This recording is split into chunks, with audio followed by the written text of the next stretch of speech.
Dolmabağça Sarayı Osmanlı İmperiyasının son dövrlərində siyasi modernləşmə cəhdlərinin simvoluna çevrildi. Bu saray imperiyanın Avropaya yaxınlaşmaq istəyi ilə ənənəvi idarəetmə arasında yaşanan gərgin transformasiyanın təcəssümüdür. Bugün tarixi tikili daha bir mühüm hadisəyə şahidlik edir. 3 ildir cəbhədə üz-üzə duran Rus və Ukraynalılar Türk yurdunda İstanbulda bir araya gələcək. Həm də müasir Avropa tarixinin ən geniş miqyaslı müharibəsinə son qoymaq üçün. Bu danışıqlar ilk deyil. İlk sülh cəhdləri 2022-ci ildə müharibə başlayandan cəmi bir neçə gün sonra baş tutdu. Əvvəlcə Belarusda. Daha sonra isə Türkiyədə. Amma bu danışıqlar nəticəsiz qaldı.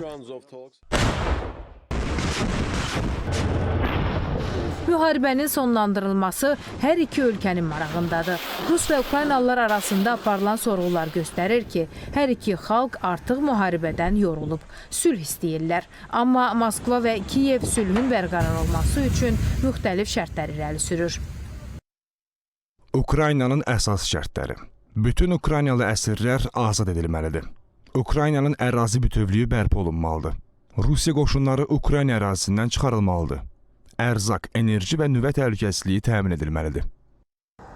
Rusiyanın şərtləri isə Украинские войска должны быть полностью выведены из Ukrayna qoşunları Donetsk və Luqanskdan, eləcə də Xerson və Zaporojye vilayətlərinin bütün ərazilərindən çıxarılmalıdır. Qeyd edim ki, Ukrayna qoşunları bu ərazilərin Ukraynanın tərkibində olduğu zaman mövcud olan inzibati sərhədlərini tərk etməlidirlər. Nə vaxt ki, Kiyev bu qərarı qəbul etməyə tam hazır olduğunu bəyan edəcək və qoşunları çıxarmağa başlayacaq, eləcə də bizi rəsmi şəkildə NATO-ya üzv olmaq planlarından imtina haqqında məlumatlandıracaq, biz həmin an döyüşləri dayandırmaq əmrini verəcəyik. Təkrar edirəm, biz bunu dərhal edəcəyik.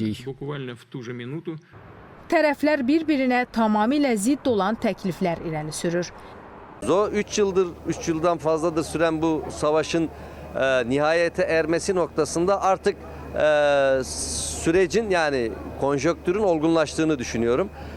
Buradan tabii hemen bir şey çıkar çıkmaz değil ama şöyle bir şey de bekliyoruz. Yani evet geçici ateşkes konusunda işte görüşüyoruz gibi bir şey bekliyoruz. Çünkü neticede buradaki heyetler karar alıcı değil, görüşen taraflar. Bunlar kendi raporlarını üst ve amirlerine iletip onlara göre Dışişleri Bakanları seviyesinde ve devlet başkanları seviyesinde karar almayı burada başlatacaklar.